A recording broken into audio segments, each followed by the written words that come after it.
Fundur í bæjarstjórn Sveitarfélagsins Hornafjarðar nr. 267 er settur í Svaðasafni 14. nóvember 2019. Fundinn setja Ásgerður Kristín Gylfadóttir, Björgvin Óskar Sigurjónsson, Íris Heiður Jóhannsdóttir, Páll Róbert Matthíasson, Sæmundur Helgason, Bryndís Hólmarsdóttir og Matthildur Ásmundsdóttir. Starfsmaður fundarins er Bryndís Bjarnason og Sólhildi Erla Þórðardóttir. Dagskrá fundarins er í 18 liðum, 5 fundargerðir bæjarráðs, fundargerð bæjarstjórnar nr. 266 og 12 almenn mál. Við skulum það hefja dagskrá. Fyrsti liður á dagskrá er fundargerð bæjarráðs nr. 917. Er einhver sem vill taka til máls undir þessari fundargerð? Gefur engin merki, ég ber þá fundargerð nr. 917 undir atkvæði fundarins og bið þá sem eru henni samþykkir að gefa henni merki. Samþykkt með 7 atkvæðum. Annað mál á dagskrá er fundargerð bæjarráðs nr. 918. Er einhver sem óskar eftir því að taka til máls undir henni? Sæmundur Helgason, gjörðu svo vel.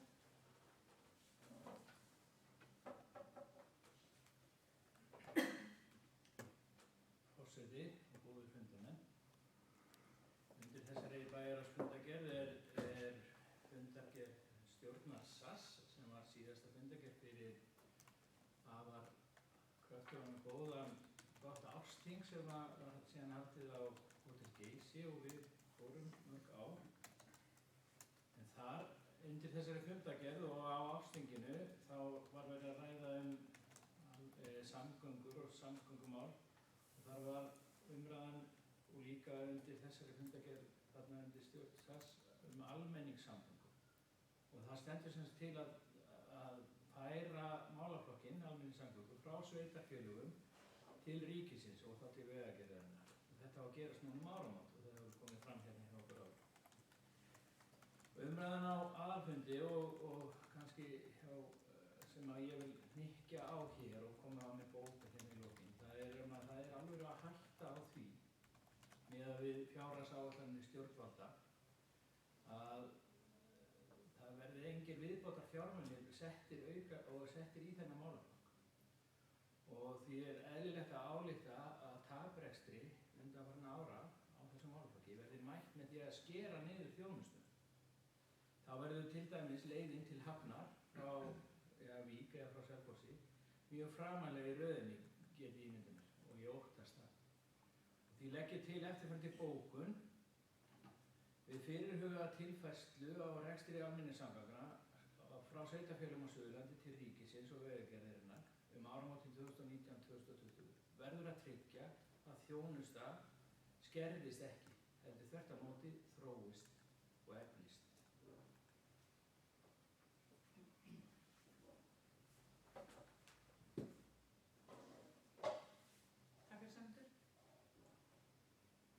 Sæmundur Helgason biður bæjarstjórn að samþykkja eftirfarandi bókun, gera sinni. Við fyrirhugaða tilfærslu á rekstri almenningssamgangna frá sveitarfélögum á Suðurlandi til ríkisins og vegagerðarinnar áramótin 2019-2020 verður að tryggja að þjónusta skerðist ekki, heldur þvert á móti þróist og eflist. Bið ykkur bæjarstjórn og vinsamlegast gefa merki að þessu samþykk.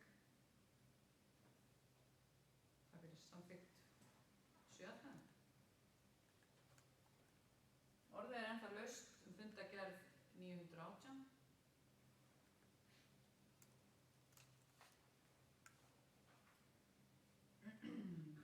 Ég ber það fundargerð 918 undir atkvæði fundarins og bið þá sem henni samþykkir að gefa með merki. Takk fyrir, samþykkt með 7 atkvæðum. Þriðji liður á dagskrá er fundargerð bæjarráðs nr. 919. Vill einhver taka til máls undir þessari fundargerð? Matthildur Ásmundsdóttir, svo vel.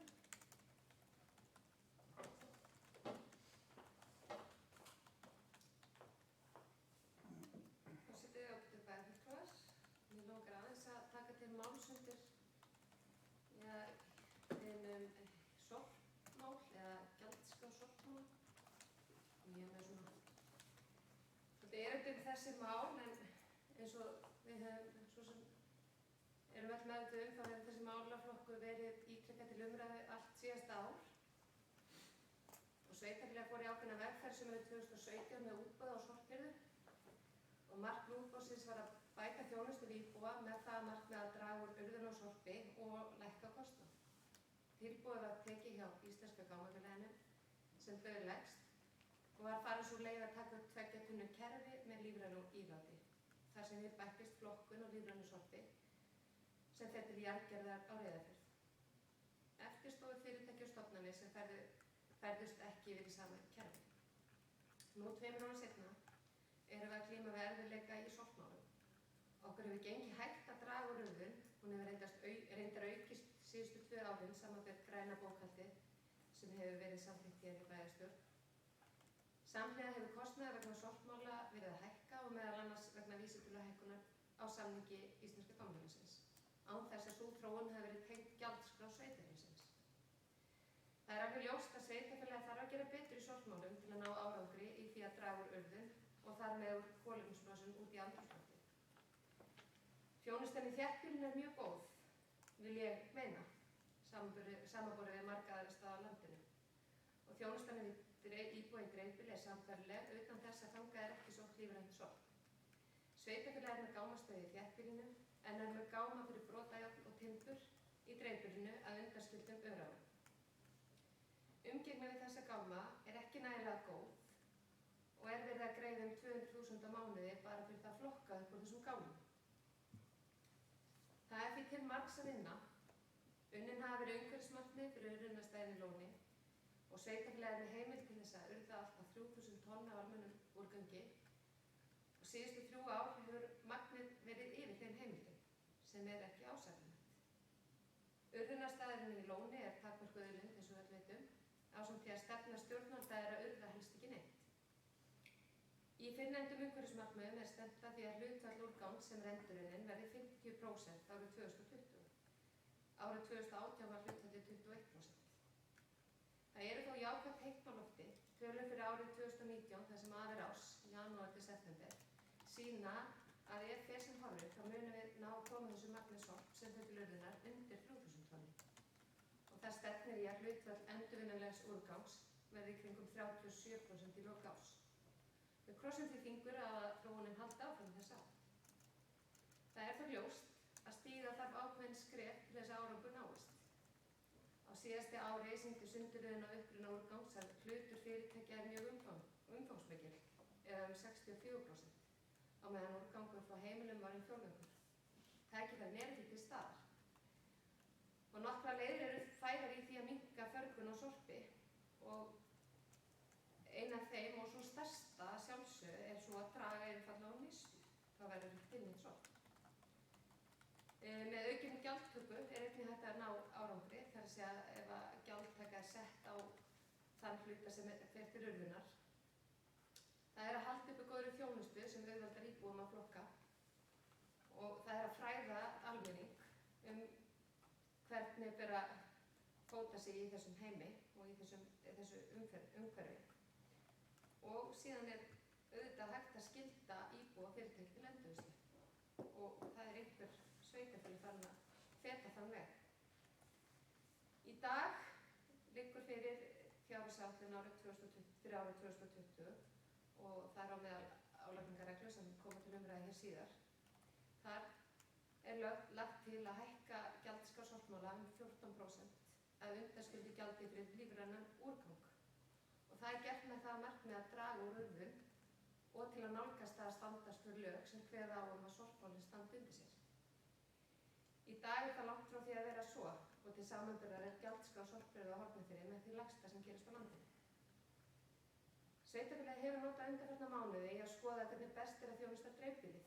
Til skoðunar hefur verið að setja upp grenndarstöðvar í sveitum, skoða tíðari ferðir, hreinsana, fjölga hreinsunarvikum, sækja spilliefni svo eitthvað sem nefnt. Einnig er til skoðunar breytir opnunartími ruslapotti, breyting á hirðingu og fleira. Það hefur ekki verið tekin ákvörðun hver niðurstaðan verður en það mun liggja fyrir áramót.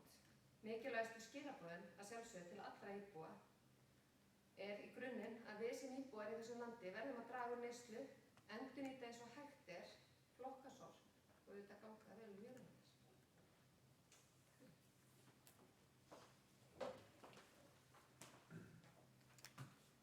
Matthildur fyrir þetta. Orðið enn laust. Fundargerð 919. Hallgrímur, gjörðu svo vel.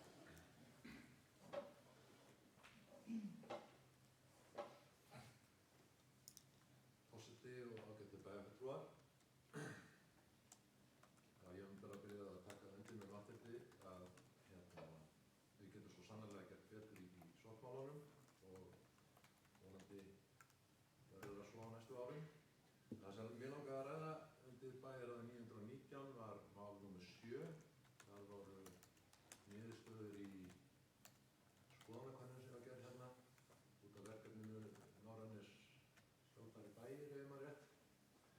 Það sem að íbúar gátu komið fram með sína skoðanir hvernig þeir vildu sjá bæinn sinn á næstu árum og þetta er að mínu mati alveg frábært verkefni og við eigum að fara lengra með þetta, segi ég.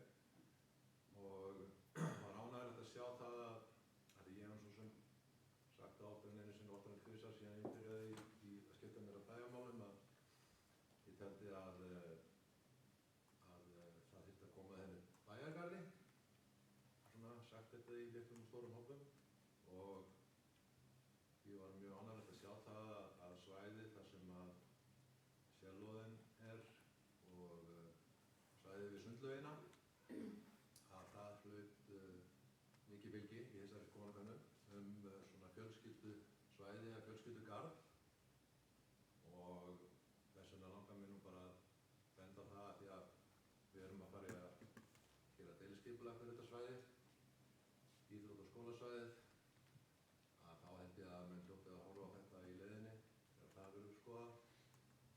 Og eins finnst mér að við þurfum að halda áfram með verkefnið og þá tala ég það að láta jafnvel íbúa að velja sér framkvæmdir. Það er þetta á skoðanakönnun þar sem að væru kannski í boði einhverju 3 staðir þar sem að væri hægt að byggja upp á eftir þessum niðurstöðum og leyfa svo bara fólki að velja, setja ákveðina peninga í það. Þetta hefur verið gert annar staðar og held ég að sé mjög svona eflandi fyrir íbúalýðræðið á svæðinu. Og ég held reyndar að það sé búið að ákveða að halda íbúafund þetta fljótlega þar sem að niðurstöðurnar verða kynntar og ég bara hvet fólk til þess að fylgjast með því. Síðan er það mál nr. 12, það er ljósleiðari. Þetta félag er að láta leggja ljósleiðara bæði á Mýrum og í Nesjahverfi eða Nesjunum, og bæjarráð tók ákvörðun fyrir stuttu síðan að lækka tengigjaldið sem að var, ef ég man rétt, 350.000 á hverju tengingu niður í 280.000, og þetta er náttúrulega gert til þess að reyna að fá sem flesta að borðinu þegar þetta verður gert, til þess að halda niðri kostnaði og flestir geti tekið þátt í þessu, vegna þess að það er nú nokkuð einsýnt að þeir sem ekki grípa tækifæri núna, þeir munu væntanlega borga meira í framtíðinni fyrir að láta tengja þetta. Þannig að ég hvet fólk til þess að skoða þessi mál sem fyrst og annað var fram ekki.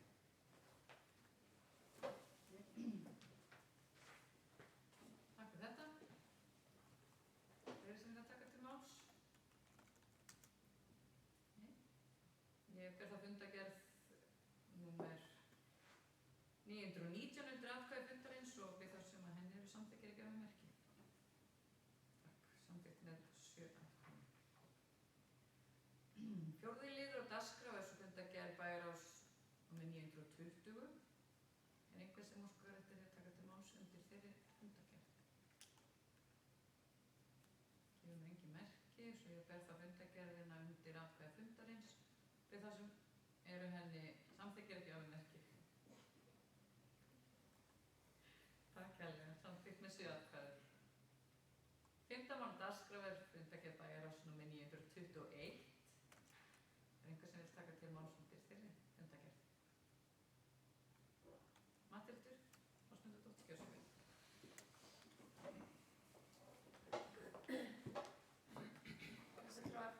Forseti, ég ætla að taka til máls undir 6. lið fundargerðarinnar sem er samningur rekstur heilbrigðisþjónustu á Hornafirði. Ég nefndar inn á þetta í skýrslunni í lok fundarins en ég ætla nú kannski að taka stöðuna á þessu máli eins og þetta er þá. Staðan er svo að við fengum sent bréf frá heilbrigðisráðuneytinu þar sem að því er í raun hafnað að semja á ný rekstur heilbrigðisþjónustu í þeirri mynd sem að hefur verið fram til þessa og samningsumboð er fært til Heilbrigðisstofnunar Suðurlands. Það er að segja að sveitarfélagið semji við Heilbrigðisstofnun Suðurlands reksturinn á heilbrigðisþjónustunni í því formi sem aðilum hugnast, ef svo má segja. Stjórnendur HSU kom á fund hjá bæjarráði þar sem þeir kynntu sig og eru reyndar bæði nýkomin til starfa, þannig að þau eru að feta sem fyrstu spori í starfi og við áttum bara ágætis fund með þeim hjá bæjarráði. Í kjölfarið hittust við sem skipum starfshóp þennan samning sem ég sitja ég og Guðrún Dadda, framkvæmdastjóri Heilbrigðisstofnunar hér á Hornafirði og svo forstjóri HSU og fjármálastjóri og að auki starfsmaður ráðuneytisins, heilbrigðisráðuneytisins. Við áttum fund samninginn daginn eftir sem var bara nokkuð góður. Það er alveg ljóst að það koma til með að verða einhverjar breytingar. Það miðar öllum líkindum að því að heilsugæsla og sjúkraflutningar munu fara út úr rekstri sveitarfélagsins. Það er verið að innleiða nýtt fjármögnunarlíkan á heilsugæslunni sem að breytir aðeins forsendum þess að sveitarfélagið ber ábyrgð á málaflokknum. En það eru allar viðræður, það eru allir opnir fyrir hvers kyns viðræðum, þannig að málið er kannski ekki komin á neitt stað sem hægt er að upplýsa frekar. Nú settum við þá dagskrá bara að fara þessum fjárhæðum, skoða reksturinn, hvernig skiptingin er á milli sviða og deilda og síðan munum við funda aftur byrjun desember þar sem við tökum stöðuna á þeim punkti. Það verður ekki svo að samningurinn fari út af dagskrá 1. janúar eins og bréf ráðherra hljómaði upp á, eða starfsmann ráðherra. Mun þetta verða svona mjúklegri lending og við munum bara vinna þetta eins hratt og hægt er, en við höfum í rauninni svigrúm til þess að vinna þetta áfram fram í árið.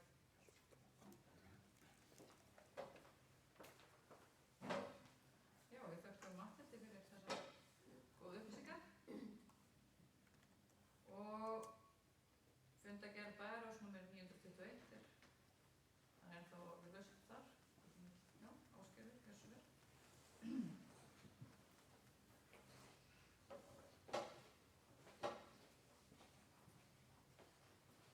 Forseti, ágætu bæjarfulltrúar. Kannski aðeins að bæta einu við það sem Matthildi var að fara yfir að þessar breytingar er ekki komið til með að hafa áhrif á þjónustu eða íbúar munu lítið finna fyrir þessu. Þannig að þess vegna bara hnykkt á því.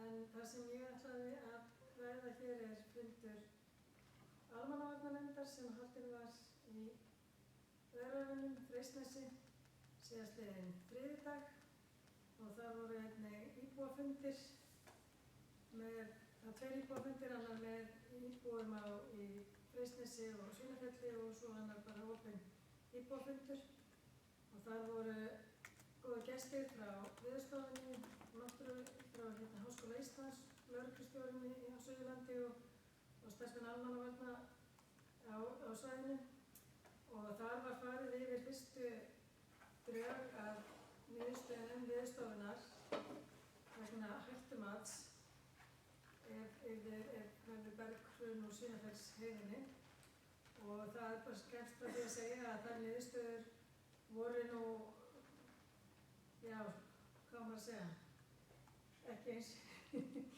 skelfilegar og maður hefði þorað oftast, að það er allavega miðað við aðstæður eins og þær eru í dag á jöklinum og lónin við jökulinn að þá eru jökulöldur garðar sem að verja byggðina bæði Freysnesi og Svínafelli miðað við líkön sem að Veðurstofan hefur unnið og eru mikil vinna sem liggur á baki því. Það sem er búið að skoða ýmsa þætti, aðalega svona skriður erlendis, eða þetta er einsdæmi á Íslandi, þessar aðstæður sem eru þarna.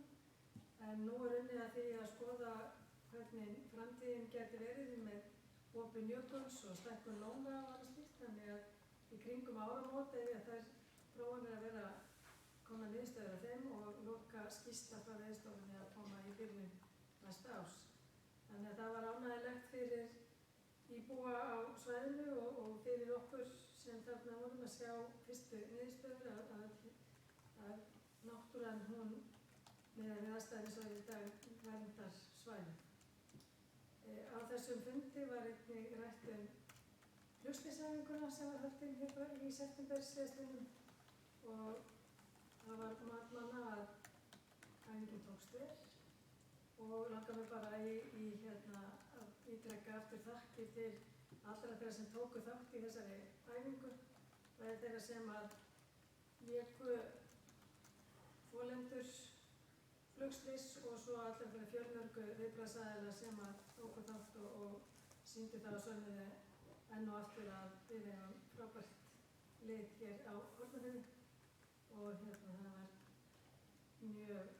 gaman að því hvað margir tóku þátt og hverju vel þetta gekk.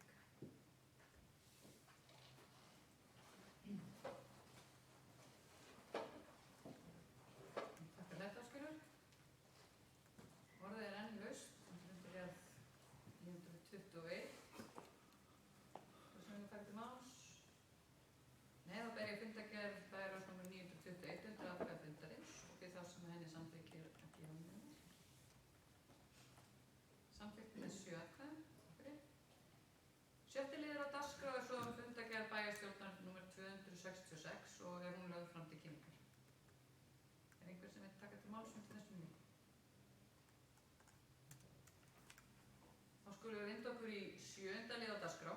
Það eru álagningarreglur 2020 og hún Matthildur Ásmundardóttir bæjarstjóri að það gera grein fyrir því máli.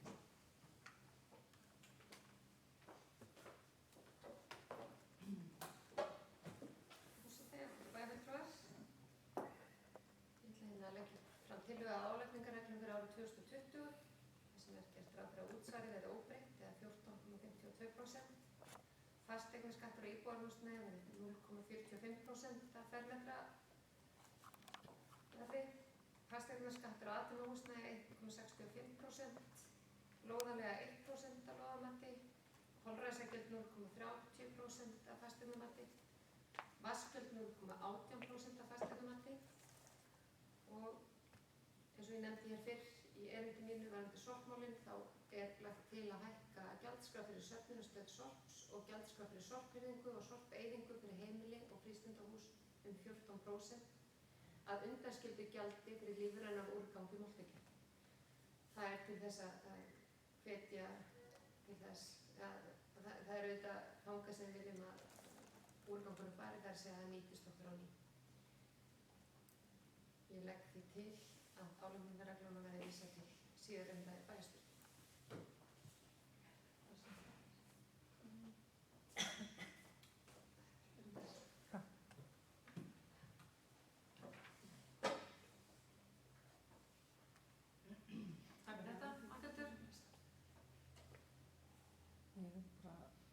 Orðið er laust álagningarreglur 2020. Ekki sem vil taka til máls þar. Þá legg ég til, eins og Matthildur, að álagningarreglunum verði vísað til síðari umræðu í bæjarstjórn. Þeir sem eru því samþykkt sannast gefið merki. Samþykkt með 7 atkvæðum. 8. mál á dagskrá er svo fjárhagsáætlun 2020 og Matthildur Ásmundardóttir ætlar einnig að gera grein fyrir því máli.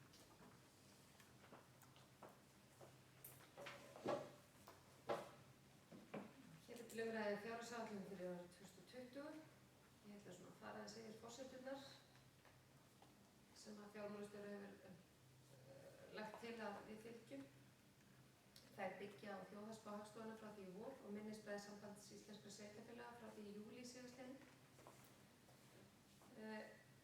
Líkt og fram kom hér áðan þá verður útsvarsprósentan óbreytt, 14,52%. Áætluð staðgreiðsla miðað við 5,5% hækkun í samræmi við áætlaða launavísitölu 2020 samkvæmt þjóðhagsspá. Atvinnustig á svæðinu er gott og útlit fyrir að svo verði áfram, sem hefur jákvæð áhrif á útsvarsstofninn. Þó ber að gæta varfærni í áætlunum vegna óvissu í sjávarútvegi og umsvifum í hafnastarfsemi. Á móti er leitast við að hagræða enn frekar í rekstri hafnarinnar án þess að lækka þurfi þjónustustig.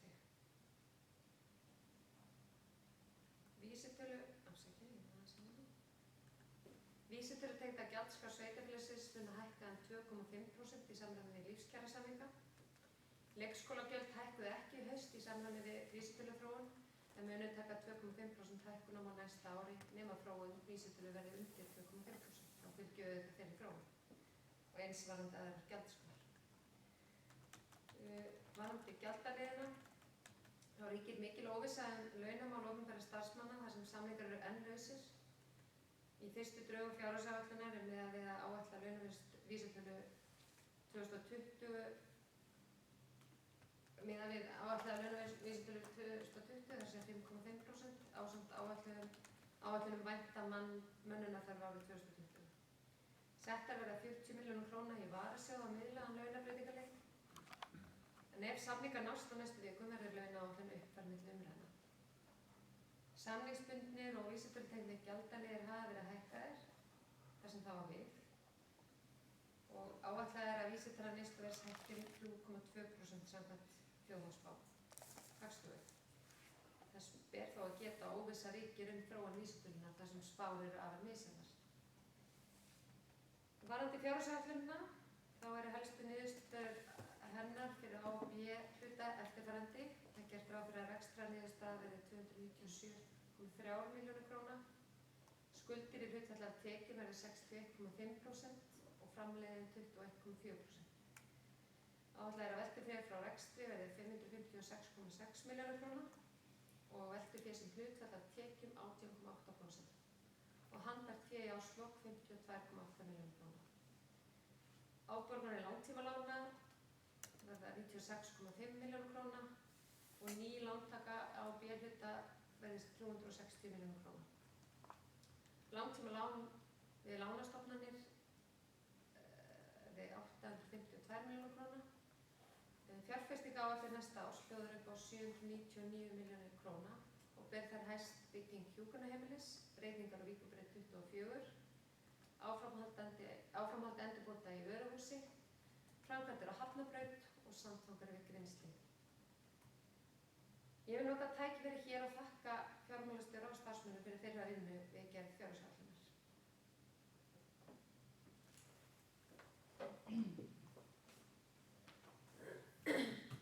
Þakka fyrir þetta, Hildur. Orðið er laust fjárhagsáætlun 2020. Sæmundur Helgason, sög.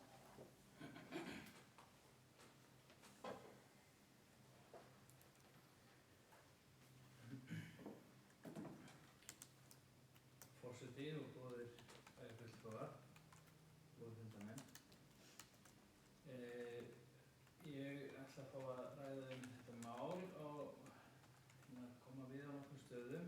Fyrst langar að tala það sem er framkvæmdaáætlun undir þessum lið hjúkrunarheimili og ég ætla að byrja því að fagna því að samkvæmt þessari áætlun þá hefur margt breyst á jákvæðan hátt varðandi áætlaðan kostnað sveitarfélagsins við byggingu nýs hjúkrunarheimilis.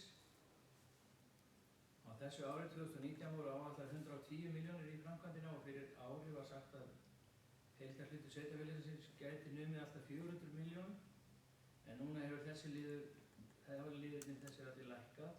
Minna hefur verið gert á þessu ári en til stóð en því verður vantilega breytt áfram yfir á næsta ár og ég ger ráð fyrir því. En samkvæmt útrýningum á þeim tölum sem ég les í fjárhagsáætlun þá mun væntanlegu hjúkrunarheimili kosta okkur, eða sem sagt okkar hluti, kosta vera 283 milljónir sem sagt kemur frá hluti sveitarfélagsins. Ég vona bara að þessi útreikningar standist og ég minni á að upphaflegir útreikningar fyrir 2 ára gerðu ráð hlutur sveitarfélagsins yrði 400 milljónir. Þannig að þarna komin 117 milljón króna munur okkur í hag sem mjög jákvætt. Sindrabær vöruhús, árið 2020 gert ráð fyrir að setja 98 milljónir í vöruhús og 10 milljónir í Sindrabær. Stærri framkvæmdum í Sindrabær skotið á fresti 1-2 ár. Ég hefði sjálfur kannski valið að gera þetta á annan hátt, þannig að ég hefði kosið að klára uppsetningu á lyftu og loftræstingu í vöruhúsinu og myndi væntanlega og setja þá meiri pening þá yfir í Sindrabær. Það hefði ég hef rætt það í bæráði og hver til þess að við skoðum það ef það er hægt að hnika því til. En þetta er náttúrulega svolítið vandarsamt því að þetta er allt þarfa framkvæmdir, bæði í Sindrabæ og í vöruhúsi og það er mikilvægt þáttur að horfa til að verktakar fái til verkana því þeir eru ekki alveg á hverju strái.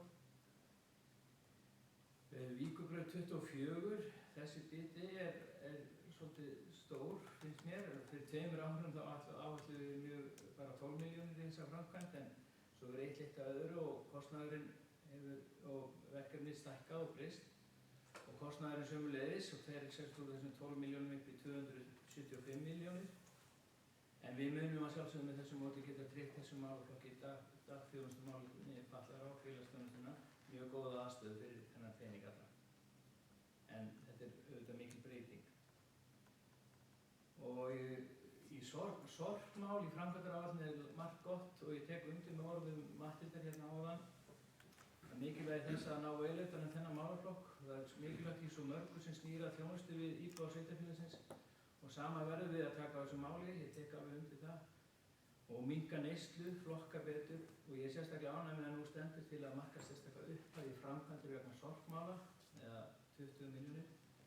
Í skjalinu þá var þetta sett undir póst sem heitir sorpmál Graðurloft Hrollaustæðir. Ég hefði kosið að styrra þessi 3 mál ekki saman. Láta uppbyggingu á flokkunarstöðum til sveita fá sérstakann reiki í skjalinu og einhver geti lesið út í þessu að Graðurloft og Hrollaustæðir tilheyrir sorpmálum en tengið við vissilega verið til staðar einhver leyti en mér þetta eðlilega að sorpmálinu og uppbygging tengið sérstakar. Mikligarður, mikið hefur verið rætt Miklagarð undanfarin ár, margs konar hugmyndir og útfærslur hafa verið rættar sem eiga alla sameiginlegt að það sem gera þar þá fyrir að það kosta einhver fjárútlát að koma þessu virðulega 100 ára gamla húsi í það stand að það geti aftur fylgst að lífi og komið að alls konar notum. Það er alltaf ánægilegt að sjá það þegar umræðan leiðir til niðurstöðu sem maður sjálfur hefur talað fyrir og haft trú á í langan tíma. Núna eru setta 40 milljónir til þessa framkvæmd fyrir 2020, setja hugsanlega sprinklerkerfi, laga þak eða eitthvað annað sem mest liggur á. Ég held að þetta sé leiðin og legg til að við setjum markaða fjárhæð 20-40 milljónir á hvert ár í framhaldinu, ekki bara 2020. Svo er þetta stóra málið í íþróttahús. Það er auðvitað frekar sérstakt að sjá hvernig meirihlutinn ætlar að sér að afgreiða eitt stærsta kosningamálið sem er að byggja nýtt íþróttahús. Svo starfaði stýrihópur íþróttamál eins og við þekkjum. Hún skilaði niðurstöðu 17. apríl síðastliðinn og lagði til að forgangsraða uppbyggingu mannvirkja með eftirfarandi hætti. Þá setti A stórt fjölnota íþróttasalur með búningsaðstöðu, sturtum og salernum, B viðbyggingu sundlaug, þetta er líka sagt.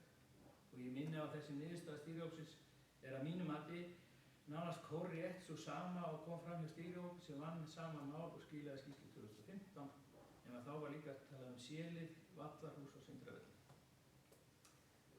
Í fjárhagsáætlun kemur fram að þetta er engin peningasettir í þetta mál árið 2020, 50 milljónir 2021 sem eru auðvitað smáheirar í stóra samhenginu því að það er ætlast til að setja 400 milljónir 2022 og kosningar ári og 600 milljónir 2023.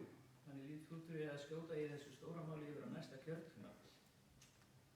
Samkvæmt þessu þá áætlað nýtt íþróttahús muni kosta rúma milljarð í byggingu og ég bara spyr hvort það er einhver útreikningar sem hafa verið gefnir út sem styðja þessar tölur. Og svo er þarna fráveituna, ég sakna þess að ekki ég að fara í áframhaldandi vinnu við fráveitu á næsta ári en ég telja skynsamlegt að klára áfanga 3 og 4 sem allra fyrst. og láta hreinsivirki fara að vinna vinnuna sína með allt skorti frá Leiðarhöfða líka. Það er svona eitthvað sem ég sé fyrir mér. Malbikun, þetta er nú alveg að taka enda hérna. Það stendur ekki til að malbika árið 2020, en það er það svo sem að mörguleiti skiljanlegt, þar sem að hressilega hefur verið malbikað síðastliðin ár. En það þýðir líka með öðrum árum að Hafnarbrautin mun eitthvað þurfa að bíða og við erum bara alltaf áfram að fara þar eins og fuglinn fljúgandi. En það er bót í máli því að það stendur til að setja peninga í að laga lagnir og fara í einhver hönnun sem er mjög gott. Og að lokum þetta, það er mjög margt gott í fyrirhugaðri framkvæmdaráætlun þó svo ég bendi á að ég hefði viljað sjá einhver aðra forgangsröðun en það snýst nú pólitíkin. Við erum öll sammála langflest verkefni en viljum ef framkvæma þau í mismunandi röð, leggja meira í sum verkefni og minna í önnur. Þannig er það nú bara.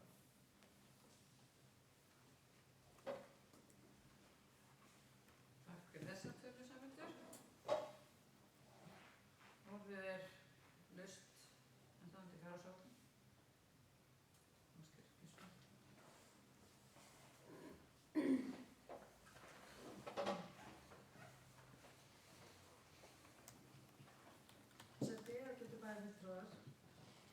Já, þetta er alltaf skemmtilega tími þegar við erum að fjalla fjárhagsáætlunina og við erum Smánsson hér á Hornafirði, hér hefur verið góður rekstur til langs tíma, þannig að við höfum úr að móða miklu fjármunum og til þess að fara í framkvæmdir.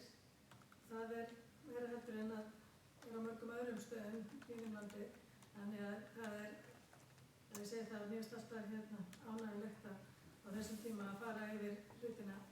En alveg eins og hvað fyrir að Sæmundur kom inn á, þá er mikið af verkefnum sem að þarf að fara í og okkur langar að fara í. Og það hefur líka heyrst að hverju takið ekki bara 1 eða 2 verkefni og einbeitið ykkur af því og klárið það, en sleppið öðru á meðan. En það væri mjög erfitt, því mann langar til þess að gera allt og það er allt sem kallar á.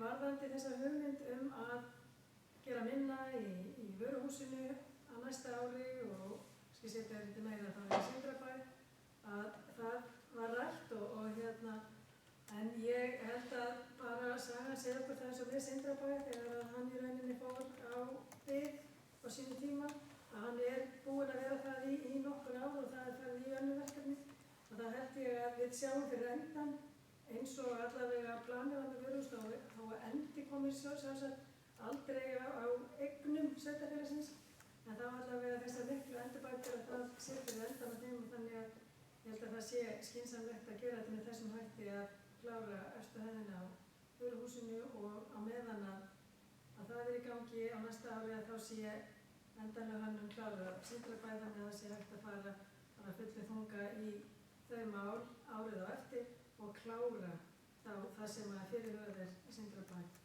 í þeirri aðdöfum. Víkurbraut 24, ég bara tek undir með Sæmundi líka að það var mun minna fyrir að marka til þessa verkefnis alveg frá upphafi þegar svo hugmynd kemur fram að færa málefni fatlaðra á Víkurbrautinu. Það er ýmsar hugmyndir verið að gerjast þar en nú er komin niðurstaða sem að í rauninni er öðruvísi heldur en var farið af stað með í upphafi og það er eiginlega mat á húsinu er okkur sagt að það sé til dæmis gluggar og annað sem sé illa farið og ónýtt og annað þannig að þegar það er að fara í framkvæmdur og húsið er tómt að það eðlilega kannski er minna rask að fara í þannig framkvæmdir heldur en að setja í rauninni starfsemi inn og gera það síðan en það hlýtur að hafa legið fyrir bara lengur heldur en bara akkurat það núna að staðan á húsinu væri svona. Þannig þess vegna er ég mjög hissa á því að í upphafi þegar það var verið að tala þessa hugmynd að þá hafi þessi atriði ekki komið inn. En það er eins og segi ég veit ekki hverju það sætir. Það er liðurinn sem að Sæmundur talar sorpmál, Graðaloft, Hrollastaðir, það er kannski rétt að þetta er Graðaloft og Hrollastaðir ekki sorpmál, en hins vegar náttúrulega hefur við verið að tala það mörg ára að Graðalofti sé, eða Netalofti sem það gengur undir öðru nafni, að það húsnæði sé ónýtt og það þurfi að rífa það, þannig að það kannski er svartmáli í sjálfu sér. En bara til að koma í veg fyrir allan misskilninga þá munir hollustu vera ekki verðirnir. Það er alveg á hreinu. Og það er þetta er það sem að í rauninni að það er ekki komið í ljós hvaða upphæðir verða, þá er þetta svona safnlegur þarna. Varðandi íþróttahúsið þá svo kom fram í máli Páls Róberts fyrr í dag að þá verið að fara í deiliskipulagsvinnu á allt frá í rauninni miðsvæðið Hafnabraut og út fram yfir Báruna og verið að skoða þarna skóla og íþróttasvæði. Þannig að það er verkefni sem að mun taka eitthvað tíma, þannig að það fara að láta teikna íþróttahús á næsta ári kannski svolítið bratt, en auðvitað vitum við líka að þessar verkefni upphæðir þær eiga til að færast til og af því að það tala verkefni og hvernig á að klára þau og það saman þá finnst mér nú ansett dapurt að sjá hreinsivirkið held ég hvað er 3. eða 4. árið í röð á þessum lista. Og það er eiginlega alveg bara náttúrulega mjög dapurt að þú leggur að stað með áætlun þar sem þú ætlar að fara í ákveða verkefni, en auðvitað eru aðstæður bara í samfélaginu og annað sem að geta bara riðlað áætlun hans. Þannig að þetta eru að sjálfsögðu verkefni sem við viljum fara í öll, en að gefinni reynslu að þá vill hann verða þannig að þetta færist eitthvað til. Varðandi fráveituna þá bara mjög auðvitað hefði verið gott að bara halda áfram á næsta ári og klára þetta. En það er samt annað sem líka í farvatninu, að það í stjórnarsáttmála ríkisstjórnarinnar að koma að niðurgreiðslu fráveitummála. Og á síðasta fimmtudag þá sátum við, ég, Finnur og bæjarstjóri Matthildur með umhverfisráðherra í Freysnesi sem að var að reynda miðhálendis þjóðgarð áformum það, en í spjalli okkar eftir þá umræðu þar kom fram að það verið að skoða aðkomu ríkisins að fráveitumálum, þannig að ég held að það sé ekki neitt galið hjá okkur aðeins að draga andan og sjá hvað kemur út í þeirri vinnu. Og þannig að við getum þá hugsanlega fengið að þetta yrði lægri upphæðir þegar til aðeins við frá, en þarna samt að verða vinna við Hafnabraut og þá tengist þetta líka Malbikun sem áætluð 2021. Inn í þessari áætlun líka samfangar upp 82 milljónir, en við erum að vinna að því að reyna að ná niður þessari upphæð með aukinni þátttöku ríkisins. Við erum ekki alveg sammála það hvernig ríkið setur upp greiðsluskiptingu milli ríkis og sveitarfélags í því verkefni, en svona staðan inn í samgönguáætlun í dag, þannig að hún sett þarna inn á þennan hátt, þannig að hún breytist vonandi. En þetta metnaðarfull áætlun og ég tek undir með Sæmundi af Mikligarður að það bara þó að hann sé ekki nefndir þarna í 3 ára áætlunni, að það verði að það sé eitthvað sem að komi til með að verða þannig. Og bæði fulltrúi Bryndís Tómasdóttir kom með hugmyndir á síðasta fundi það að vinna með styrkjum og öðru slíku í Miklagarði sem að hafi verið svona, ekki kannski alveg í nógu mikill umræðu, en það bara komið á fleiri fætt, þannig að þessar milljónir sem eru áætlaðar í Miklagarði þær munu vonandi og væntanlega að fá einhvern styrk með sér, þannig að við munum hafa á meiri peningamóða til þess verkefnis. En við langar að lokum að þakka bæjarstjóra og fjármálastjóra og starfsmanni sveitarfélagsins og kjörnum fulltrúum fyrir vinnuna í þessa fjársáætlun. Já, takk fyrir þetta Ásgeir og þessar góðu upplýsingar. Orðið enn laust fjárhagsáætlun 2020. Fleiri vilja taka til máls. Matthildur, gerstu við.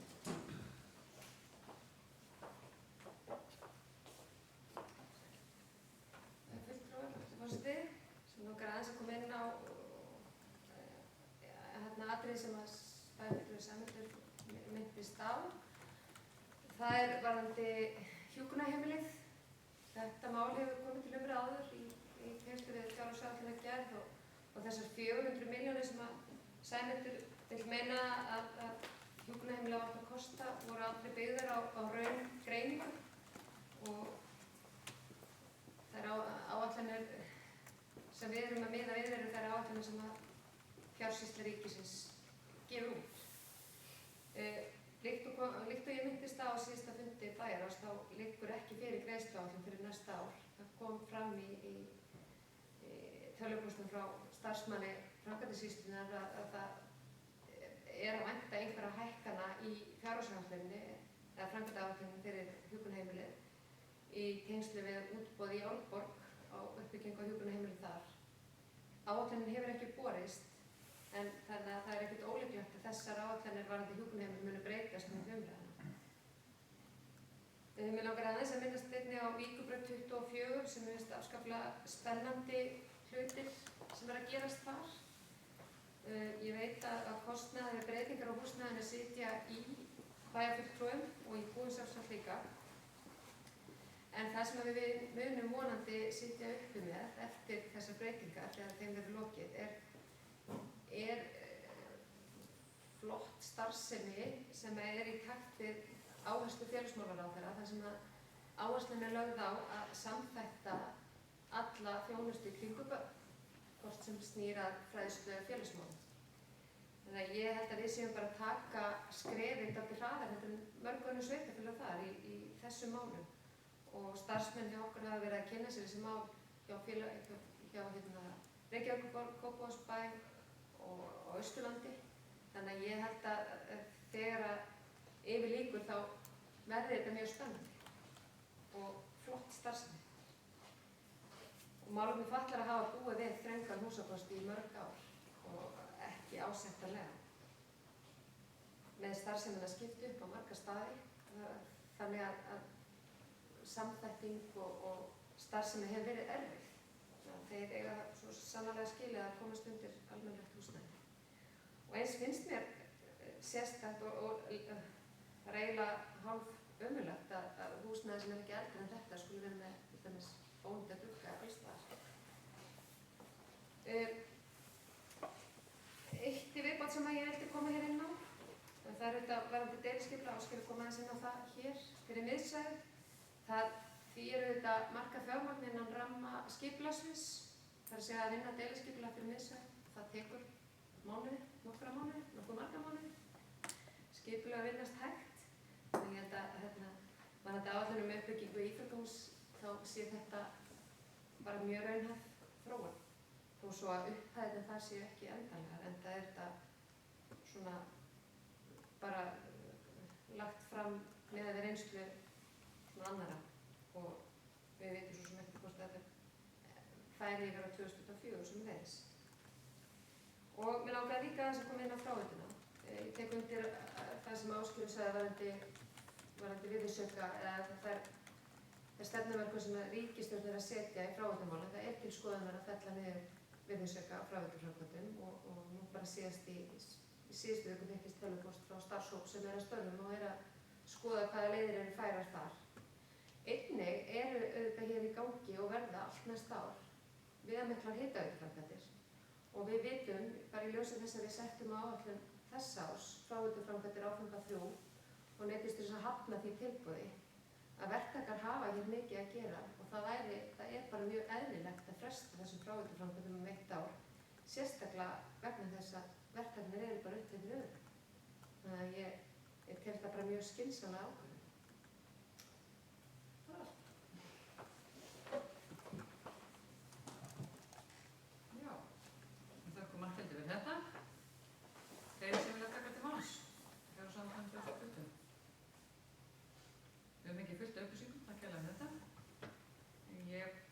Fjárhagsáætlun 2020, legg til að fjárhagsáætlun 2020 verði vísað til síðari umræðu bæjarstjórn og bið ykkur sem eru því samþykk að gefa mér merki.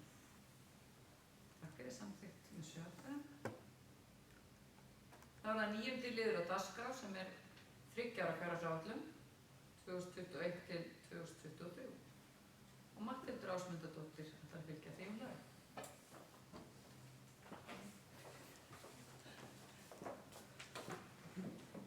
Tekur við að setjast.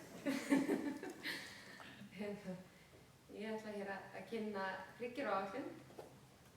En í þriggjaráætlun eru áætlaðar rekstrartekjur og rekstrargjöld á föstu verðlagi og miðast við áætlun 2020. En aðrir liðir taka mið af áætlaðri þróun verðlags.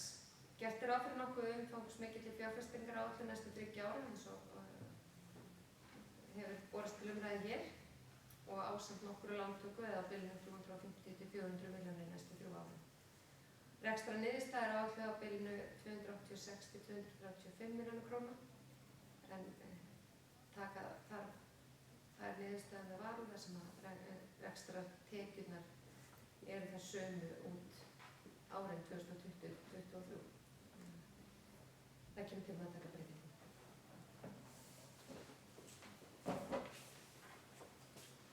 Takk fyrir þetta, Matthildur. Orðið er laust 3 ára fjárhagsáætlun 2021-2023. Þá legg ég til að 3 ára fjárhagsáætlun 2021-2023 er vísað til síðar bæjarstjórnar og við ykkur sem eru því samþykkt að gefa með merkjum. Takk fyrir þetta. Samþykkt með 7 atkvæðum. 10. mál á dagskrá er lánsumsókn 2019. Þar er hún Matthildur Ásmundardóttir sem ætlar að gera grein fyrir því máli.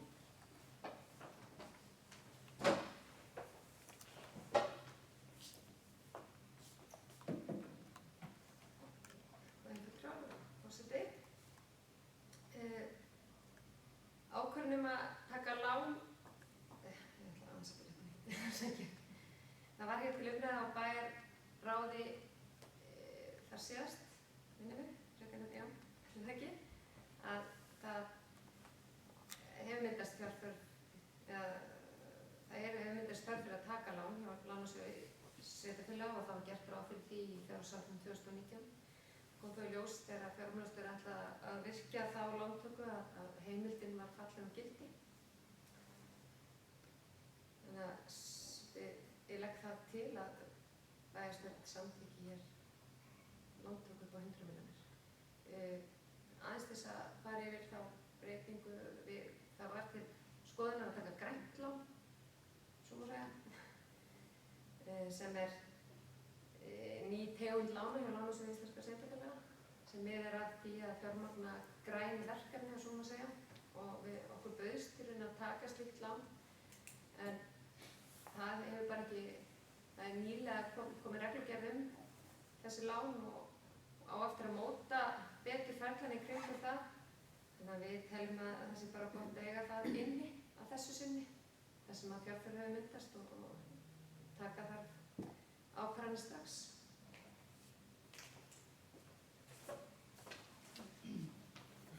Hérna fyrir þetta. Orðið er laust þessa lánsumsókn. Það gefur mér engin merki. Þá bið ég ykkur, kæru bæjarfulltrúar sem eru samþykkið því að lása lán að gefa með merki. Er það ekki samþykkt með 7 atkvæðum?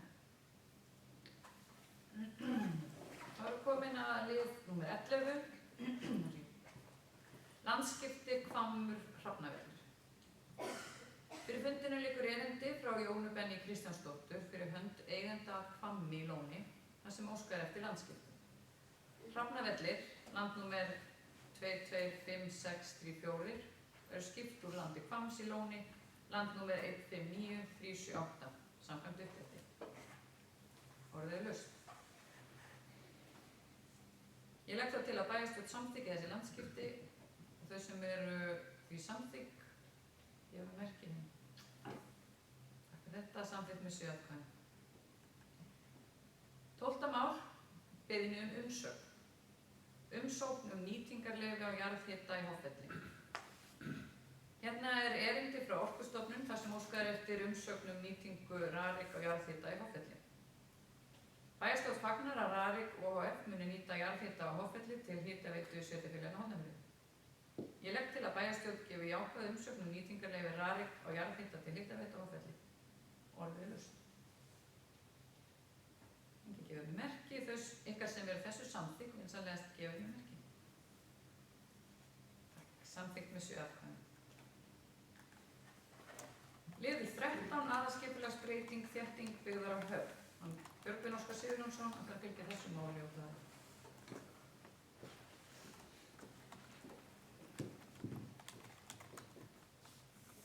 Forseti, góðir bæjarfulltrúar.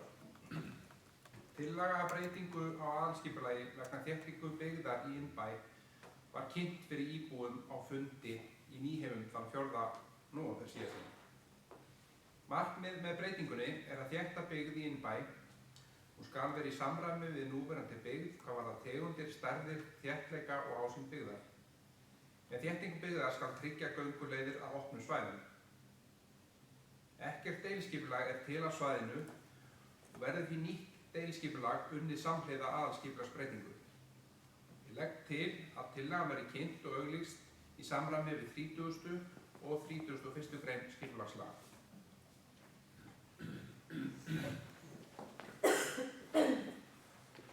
Takk fyrir þetta, Björgvin. Orðið er laust. Það er ekki svo.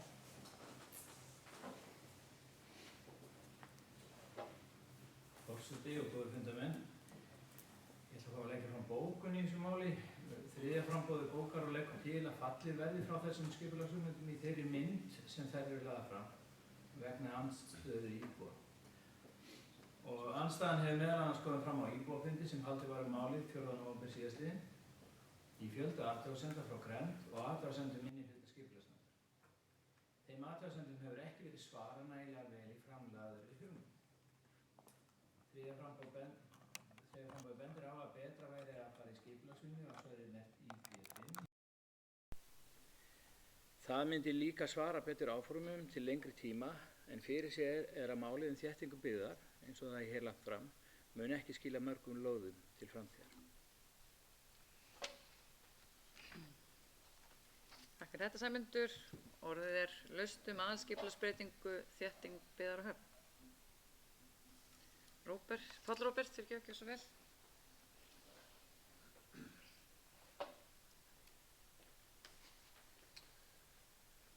Forseti og ágætu bæjarfulltrúar. Við erum að fjalla mál þéttingu byggðar og ég var nú í skipulagsnefnd þegar það var ákveðið að setja þetta mál á dagskrá á sínum tíma og ég tel að það þurfi að fjölga lóðum í sveitarfélaginu og það þarf að gera það. Við erum að eigum orðið eftir mjög lítið af lóðum sem eru lausu, þannig að ég er alveg fylgjandi því að við þéttum byggð. Ég held að reyndar að það verði aldrei gert öðruvísi en að ykkur sé á móti. Það er mjög erfitt að þétta byggð öðruvísi. En það hafa komið fram athugasemdir við þetta deiliskipulag, undirskriftarlistar og það voru einhver athugasemdir á þessum íbúafundi þessum kynningafundi sem haldið var hérna 4. nóvember. Og það sem kannski vakti athygli mína þar var að allan með þennan undirskriftarlista að þar eru menn sko alfarið á móti þéttingu byggðar og mér finnst það svolítið skrítið vegna þess að við erum að tala um 4 svæði í rauninni. Þannig að ég get alveg skilið að menn komið með athugasemdir en að vera alfarið á móti þéttingu byggðar, ég er ekki alveg að kaupa þau rök nema þá bara allan að þarf að vera einhver svona málefnaleg rök fyrir því. En aftur á móti á sama skapi þá finnst mér að þegar að koma fram athugasemdir þá þurfum menn einhvern veginn að svara því og þetta snýst kannski ekki um fjölda athugasemda, hvort það er 1 eða 100 sem að gera athugasemd, heldur það lítur að vera hort á innihaldið á athugasemdinni og mér þykir nú alveg svona einsýnt í þessu máli að það þurfi á ákveðnum stöðum að fara í einhvers konar mótvægisaðgerðir og ég hefði viljað sjá, af því að skipulagsnefnd hérna fund 2 dögum seinna, ég hefði viljað sjá einhverja niðurstöðu fundarins það vegna þess að þarna eru svæði eins og innst á Silfurbrautinni næst golfvellinum. Það er nokkuð augljóst að það þarf að fara í einhverja mótvægisaðgerðir. Það er búið að setja þarna bílastæði fyrir framan innsta hús sem að allan að minni reynslu í golfi að þá getur nú ýmislegt gerst þar sko, þó ég reyndar sem meiri að slæsa til hægri að þá eitthvað sem á eftir að húka boltan hana til vinstri og skemmi ykkur á bíla, þannig að veist, það þarf að skoða athugasemdirnar og sama með það pláss þarna á Vesturbrautinni sem hefur lengi vel verið merkt sem íbúðabyggð á aðalskipulagi, Fjólubláar reitur. Þar núna í dag leikvöllur og maður skilur alveg þegar fólk kemur með athugasemdir við þetta en þá kannski hægt að koma með einhverjar mótvægisaðgerðir, færa til leikvöll eða koma með einhverja annað á móti. Eins hefur maður heyrt af áhyggjum manna á raðhúsi sem hafa verið byggt við endan á Silfurbrautinni við endan á raðhúsunum, að þar hafa menn áhyggjur að grunnvatnsstöðu og einhverju svona hlutum og ég held og ég veit svo sem ekki hvernig umræðunar voru í nefndinni á síðasta fundi, en ég hef viljað sjá svona kannski menn aðeins skoða þetta og koma með þá einhver svör við athugasemdunum. En ég er líka mótfallið því að menn eru bara á móti til þess að vera á móti. Ég hef viljað sjá einhver svona konkrét rök fyrir þessu. Takk fyrir.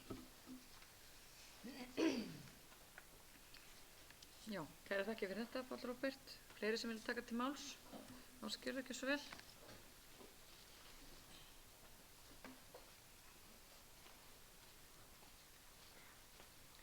Forseti, ágætu bæjarfulltrúar. Það verið að fara að auglýsa deiliskipulagið þannig að það ennþá opið fyrir athugasemdum.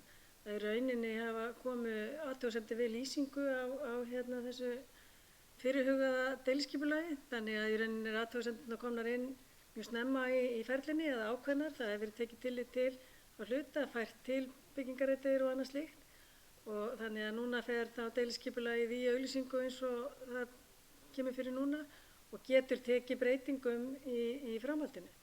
Þannig að það og ég satt þennan kynningafund mánudaginn 4. og það kom mér í rauninni óvart að það var ágætis mæting þarna að það var ekki almenn óánægja með þessar fyrirhugaða skipulag, en það voru reyndar náttúrulega eru ákveðnir einstaklingar sem eru á móti og það bara allt í lagi með það, það bara réttur hvers og eins og það að koma með málefnalegar athugasemdir. Í mínum huga þá sýnist mér þetta snúast aðalega eina lóð og það einmitt spurning hvort að það sé hægt eitthvað að hnika einhverju öðru til og auðvitað þarf að huga að þarna ákveðni þáttum sem að Páll Róbert benti á og það í rauninni, náttúrulega málið bara ekki komið það langt í ferlinu að það sé komið að því en bara að gera að benda á þessa hluti og það var, mér fannst frekar vera ábendingar á þessum fundi, kynningafundinum heldur en reynlega að fólk væri algjörlega mótfallið og það var reyndar mikill minnihluti sem kom mér reyndar óvart að miða við þá andstöðu sem hefur verið til dæmis eins og í nefndinni. Þannig að ég bara held að þetta mál í vinnslu og það ekkert endilega útséð með það hvernig það endar eða hvort að hvernig hægt að koma til móts við athugasemdir. Takk fyrir þetta, Ásgerður. Orðið enn laust að skipulagsbreytingu þétting byggðar á Höfn. Fleiri sem gefa með merki. Þá legg ég til að þeir sem eru samþykkir því að tillagan verði kynnt og auglýst, þeir gefa með merki hér. Já, samþykkt með 6 atkvæðum. Er einhver á móti? Já, það er einn á móti. Takk fyrir. Það var komið að máli 14. Óskum samþykki sveitarfélagsins vegna sölu á ægisíðu 55. Gunnar Ásgeirsson óskar eftir samþykki sveitarfélagsins á sölu fjárhúsa á ægisíðu S5, fastanúmer 221 78 7185. Afsakið. Ég ætla að fá að byrja á þessu aftur. Gunnar Ásgeirsson óskar eftir samþykki sveitarfélagsins á sölu fjárhúsa á Ægisíðu 55. Fastanúmer 221 7185 ásamt öllu því sem eignarhlutunum fylgir. Nýr eigandi er J.A. Vet EHF. Orðið er laust þetta. Ég legg til að bæjarstjórn samþykki eigandaskiptin og þau sem eru því samþykk vinsamlegast gefa mér merki. Samþykkt með 7 atkvæðum. Það fá Ægisíðu 55, ekki S5. 15. mál á dagskrá er umsókn lóð Dalbraut 2A. Umsókn Andrius Banuskevicius, ásækja mig ef þetta er vitlaust borið fram, lóð að Dalbraut 2A. Bæjarráð mælti með umsókninni. Orðið er laust þetta, þessu umsókn. Enginn sem vill tala það. Þá legg ég til að bæjarstjórn samþykki lóðarúthlutunina. Þau sem eru samþykk vinsamlegast gefa mér merki. Takk fyrir þetta, samþykkt með 7 atkvæðum. Mál 16. Deiliskipulag Borgarhöfn 2-3 Suðursveit. Umhverfis- og skipulagsnefnd lagði til að heimilu sé vinna að nýju deiliskipulagið að Borgarhöfn og svæði verði deiliskipulagt sem heild. Orðið er laust þetta. Enginn vil segja neitt þetta. Ég legg til að bæjarstjórn heimila hafi verið vinna að nýju deiliskipulagi fyrir Borgarhöfn 2-3. Þau sem eru því samþykkt vinsamlegast gefa mér merki. Takk fyrir. Samþykkt með 7 atkvæðum.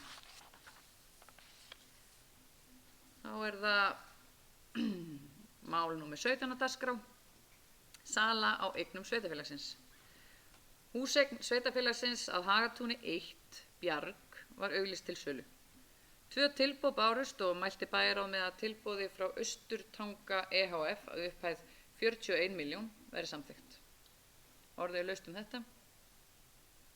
Ég legg til að bæjarstjórn samþykki fyrirliggjandi kauptilboð og þau sem eru því samþykk vinsamlegast gefa mér merki.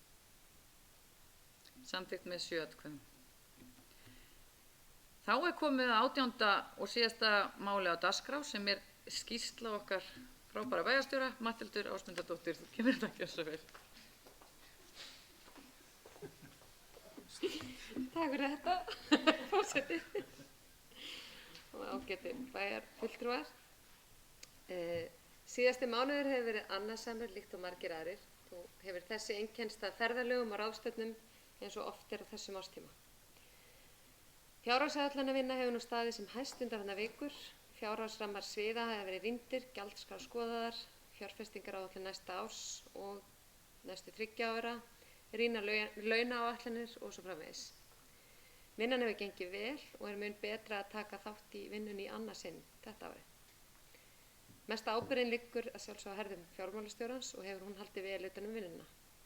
Verklagið höfum við lítillega slípað til frá fyrra ári og munum halda áfram að þróa vinnulagið.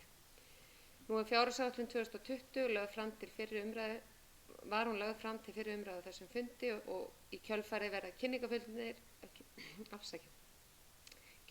verða haldnir kynningafundir milli umræðna þar sem íbúar hafa tækifæri til þess að koma sínum ábendingum á framfæri í sveitarstjórnarmenn og bæjarstjóra. Þessir fundir verða 28. og 9. nóvember. 28. munum við verða í Holti á Mýrum og í Hofgarði Öræfum og 29. verður við í föstudags Nýheima hádegi. Sorpmálin hafa ítrekað verið til umræðu enda nokkuð flókin og erfiður málaflokkur. Við áttum verkfund með fulltrúum frá Íslenska gámafélaginu og farið var yfir ýmis atriði varðandi sorpmálin, umgengni við urðunarstað og á móttökustöð, mögulegar breytingar á fyrirkomulagi. Fyrst og fremst þarf að ná árangri í að draga úr urðun og sorpi. Málið er í vinnslu og verður á næstu misserum. Sarsþing var haldið á Hótel Geysi á þessu sinni.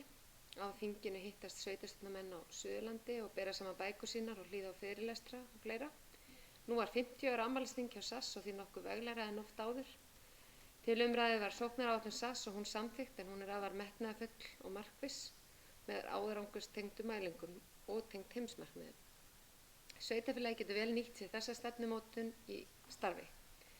Sorpmálin voru einnig til umræðu og má segja að flest sveitarfélagi eigi það sameiginlegt að vera með málaflokkin í gjörgæslu. Sunnlendingar eru sumir farnir að flytja sorp úr landi til brennslu þar sem ekki gengur að finna urðunarstað.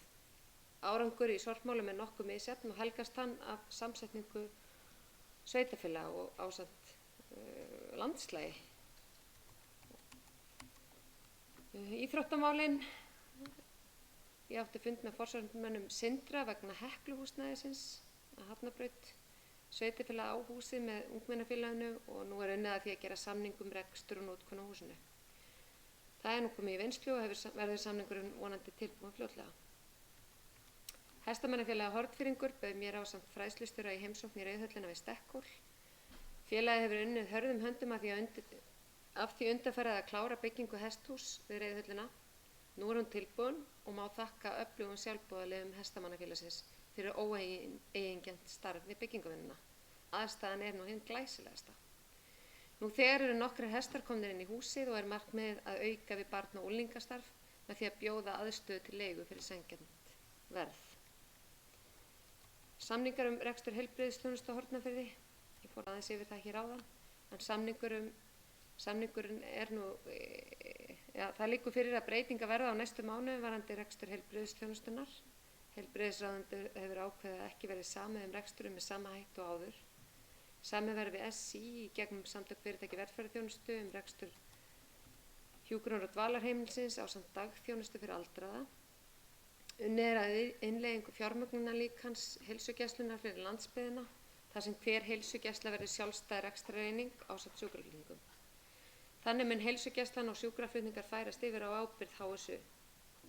Til umræðu er að sveitarfélagið taki alveg yfir heimahjúkrun og nái þá að ljúka innleiðingu á samþættri heimaþjónustu í sveitarfélaginu. Einnig þarf að finna sjúkrarýmum stað í heildarekstrinum. Búið er að skipa starfshóp verkefni þar sem ég sit ásamt Guðrúnu Döddu fyrir hönd sveitarfélagsins, forstjóri og fjármálastjóri HSU og starfsmaður heilbrigðisráðuneytisins. Vinnan er nú hafin við að greina reksturinn og vinna að því að forma verkefni. Næstu fundur starfshópsins er fyrirhugaður í byrjun desember á Selfossi. Skipul- og umhverfismál. Landslagsarkitekt var hér í heimsókn á vegum norræna verkefnisins, Norrænir sjálfbærir bæir, sem við höfum rætt hér áður. Hann er að vinna að útfærslu útivistarsvæðisins við Hrossó ásamt því að skoða umhverfi í kringum Víkurbraut 24. Það verður spennandi að fylgjast með hugmyndum hans. Stjórnarfundur var haldinn hjá Náttúrustofu Suðausturlands í Nýheimum. Fundirnir eru alltaf áhugaverðir enda verkefni fjölbreytt og spennandi. Það þarf að halda því á lofti við stjórnvöld og stofnanir að starfskraftar Náttúrustofu allt land séu vel nýttir og má hugsa sem störf án staðsetningar. Þetta eru mikilvægir starfskraftar sem eykur fjölbreytni í atvinnumöguleikum háskólamenntaðra á landsbyggðinni. Íbúafundur var haldinn skipulagsvinnuna sem hefur fengið nafnið Þétting byggðar. Er að ræða skipulagsvinnu þar sem búnar eru til lóðir á grónum svæðum fyrir ný einbýlishús. Nú er 8 lóðir lausar til úthlutunar hjá sveitarfélaginu og milli 20 til 30 einbýlishús eru í undirbúningi eða á byggingastigi í öllu sveitarfélaginu. Því að ljóst að nægt lóðaframboð þarf að vera til staðar. Skipulagið Þétting byggðar skapar rými fyrir 7 einbýlishús til viðbótar án mikils tilkostnaðar og tími undirbúnings er fremur stuttur fyrir þessa lóðir. Almannavarnir. Ásgerður myndist á fundarferð í Öræfin þar sem að fjalla var almannavarnir. Hann var haldinn þann 15. nóvember. Fundarefni var að kynna drög að hættumati sem hefur verið unnið af Veðurstofu Íslands vegna hættu á berghlaupi vegna sprungu á Svínafellsheiði. 2 starfsmenn Veðurstofunnar, þeir Jón Kristinn Helgason og Marino Jónsson, kom á fundinn ásamt Þorsteini Sæmundssoni frá Háskóla Íslands. Mælingar voru gerðar á sprungunni nú í haust sem sýnir 3–4 mm gliðnun. Einnig sýna mælingar að net sprungna er að ræða í hlíðinni. Og falli jarðvegur á jökulinn er gríða mikið magn að ræða sem mun valda flóðahættu. Og fyrstu drög að hættumati benda til þess að flóði muni fylgja árfarvegum en garðarnir ofan við Freysnes muni halda. Allt bendir því til þess að byggð sé ekki hættu sem er mikill léttir. Það á þó eftir að skoða betur hver líkleg þróun verður samfara breytingum á jöklinum og stækkun á jökulóninu. Samhliða íbúafundurum var haldinn almannavarnanefndarfundur. Fleira varðandi almannavarnir. Það var haldinn hér sóttvarnafundur á Höfn þar sem saman komu allir viðbragðsaðilar á staðnum ásamt aðilum frá embætti landlæknis og almannavörnum ríkisins. Farið var við nýja viðbragðsáætlun og handbók fyrir sóttvarnir sem skammstaða CBRNE. Mikilvægt að viðbragðsaðilar séu meðvitaðir hættu vegna sýkla og eitrana. Við munum jú öll eftir gasmenguninni vegna eldgossins í Holurhrauni. En viðbragðsaðilar á Hornafirði eru komnir nokkuð lengra í áætlunum sínum en víða annars staðar og fengu þau mikið hrós fyrir. Við erum heppin að hafa svo þéttan hóp viðbragðsaðila á svæðinu. Hitaveitan, það fór mikið fyrir hitaveitu framkvæmdum hérna í síðustu viku þegar að forstjóri og starfsfólk RARIK kom í heimsókn og fundaði. Fyrst funduðu með bæjarstjórn og starfsfólki ráðhússins þar sem farið var yfir fyrirhugaðar hitaveituframkvæmdir. Síðar kvöldi var haldinn opinn íbúafundur þar sem mættu 140 manns. Þar fengu íbúar tækifæri til að kynna sér framkvæmdir og spyrja starfsfólk RARIK og Orkustofnunar fyrirhugaðar framkvæmdir. Á fundinum kom í ljós að þeir sem eru nú þegar með fjarvarmaveitu munu ekki þurfa að leggja breytingar á húsnæði sínu. Hins vegar rúmlega fjórðungur íbúa í þéttbýlinu ekki tengdir fjarvarmaveitu. Það þarf því að tengja heimaæð og gjald fyrir heimaæð 390.000 krónur ásamt því að leggja þar í breytingar innanhús.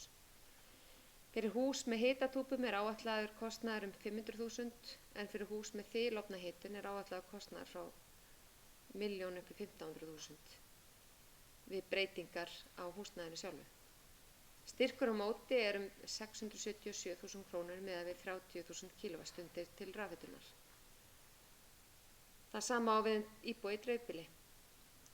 Það mikil bylting fyrir Hornfirðinga að tengjast loks hitaveitu og til lengri tíma séð mun það skila lækkun á húshitunarkostnaði fyrir íbúa. Þó munu íbúar ekki verða varir við mikla lækkun fyrstu árin, enda framkvæmdina að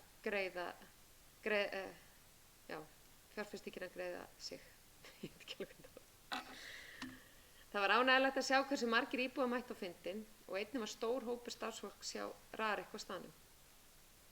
Mér langar að benda á að kynningin frá fundinum aðgengileg á vel sveitarfélagsins og ég set hér tengil í þetta skjal. Einnig má vekja athygli á því að hægt að fara á skrifstofu RARIK hér á Höfn og láta reikna út fyrir sig hvernig þetta muni koma til með að reynast þeim íbúum sem eiga eftir að tengjast. Það er að segja kostnaðarlega séð. Ég fór á fund með umhverfisráðherra ásamt Ásgeiri og Finnismára í Öræfum. Þar var fundarefnið stofnun miðhálendisþjóðgarðs og hann var haldinn í Freysnesi í Öræfum síðastliðinn fimmtudag. Til hans boðaði umhverfisráðherra sveitarstjórnir sveitarfélagsins Hornafjarðar og Skaftárhrepp. Ráðherra fór yfir þá vinnu sem hefur átt sér stað í kringum verkefnið en að störfum hefur verið þverpólitísk nefnd stofnun miðhálendisþjóðgarðs. Kallað var eftir ábendingum á vangaveltum frá sveitarstjórnarmönnum á þessu stigi. Við lögðum áherslu á þýðingu Vatnajökulsþjóðgarðs fyrir okkar samfélag ásamt því að benda á að fjármögnun þjóðgarðsins enn vanáætluð sem kemur niður á uppbyggingu innviða svo dæmi sé tekið. Það mikilvægt að tryggja Vatnajökulsþjóðgarði nægt fé til reksturs áður en áhersla sé lögð á að stofna nýjan þjóðgarð. Við fengum einnig tækifæri til að spjalla önnur málefni sem hvíla á sveitarfélögum. Við ræddum sorpmál og urðunarskatt þar sem við lögðum á það áherslu að álagning urðunarskatts þarf að vinna betur áður en til framkvæmda kemur ásamt því að samræma þarf sorpmálin í öllu landinu. Við ræddum einnig fráveitumál og mikilvægi þess að sveitarfélög sem að leggja í mikla fjárfestingu í þessu málaflokki fái virðisaukann endurgreiddan. Allt eru þetta áherslur sem miða að því að gera samfélagið umhverfisvænna. Skipulagsdagurinn var síðan haldinn í Reykjavík á föstudaginn þangað sem ég fór í fyrsta sinn. Dagskráin var mjög spennandi og voru umhverfismálin sérstaklega áberandi umræðinni. Það komu með þess að fram hugmyndir þar að hætta við borgarlínu og byggja bara skýli fyrir hjólandi og gangandi umferð. Það var Andri Snær sem kom fram með þær hugmyndir. Ég gat samnýtt ferðina nokkuð vel en ég tók viðtöl við umsækjendur starf umhverfis- og skipulagsstjóra sveitarfélagsins en það mál í ferli. Einnig var mér boðið á fund umhverfis- og samgöngunefndar Alþingis vegna stefnumótunar í málefnum sveitarfélaga. Þar hafði ég tækifæri til þess að koma málum sveitarfélagsins til skila við þingmenn. Fleira var það ekki. Takk fyrir.